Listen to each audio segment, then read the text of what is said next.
আমাদেরকে কেন বলা হয় আমরা মায়ের জাত?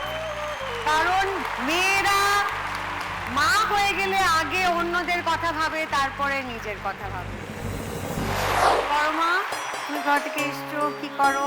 আমি by profession associate professor, school of education and assistant director international relations of Adamas university.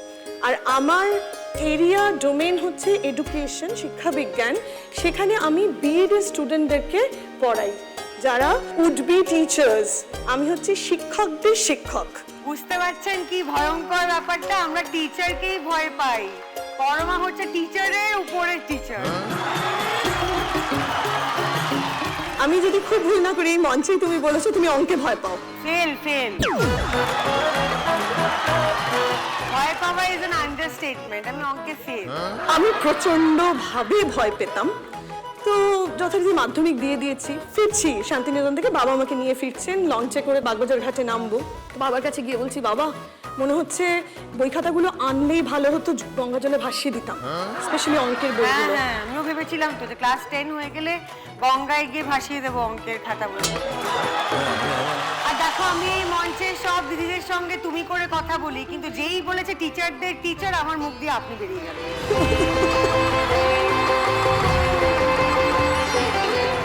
রূপালী, কোথা থেকে আসছো? নমস্কার। নমস্কার দিদি, আমি পশ্চিম মেদিনীপুর রাঙামাটি থেকে এসেছি। আমার হাজব্যান্ড বিএড কলেজে টিচার ছিলেন। করোনা ভাইরাস সময় বিএড কলেজও বন্ধ হয়ে যায় এবং আমার টিউশনও বন্ধ হয়ে যায়। তখন সবজি আড়তে আমার হাজব্যান্ড সেখানে কাজ করতে গেল। যেহেতু টিচার ছিলেন, ওখানে যেতে কেমন ভাবছিলাম যে কোনো কাজই ছোট নয়, তুমি যদি সেখানে সবজি নিয়ে আসো তাহলে আমি হোম ডেলিভারি করব।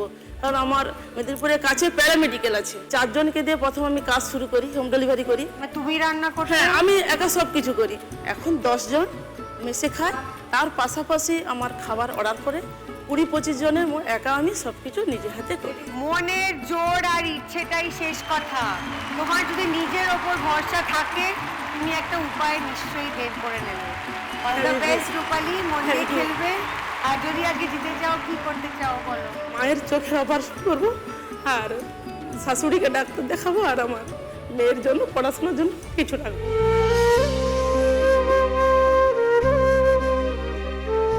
চোখের জল একদম ফেলবে না।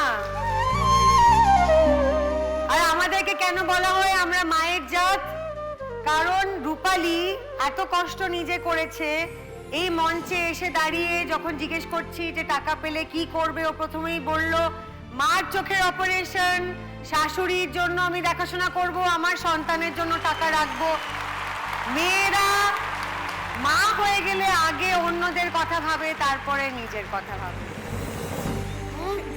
এসো এসো, কি সুন্দর লাগছে তোমাকে, কি সুন্দর সাজুগুজু করেছে, একদম কাঁদবে না। সব ভালো হবে। হ্যাঁ, এত দূর যখন এগিয়ে এসেছো, বাকিটাও একদম পথ চলতে পারবে। হ্যাঁ, আমার হাজব্যান্ড এসছে, আমার মেয়ে।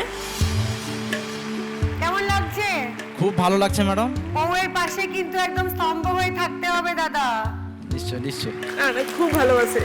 খুব ভালোবাসে? বাহ, শুনেও শান্তি। বলুন যে বউ এত প্রাউডলি বলছে আমার বর আমাকে খুব ভালোবাসে। আরে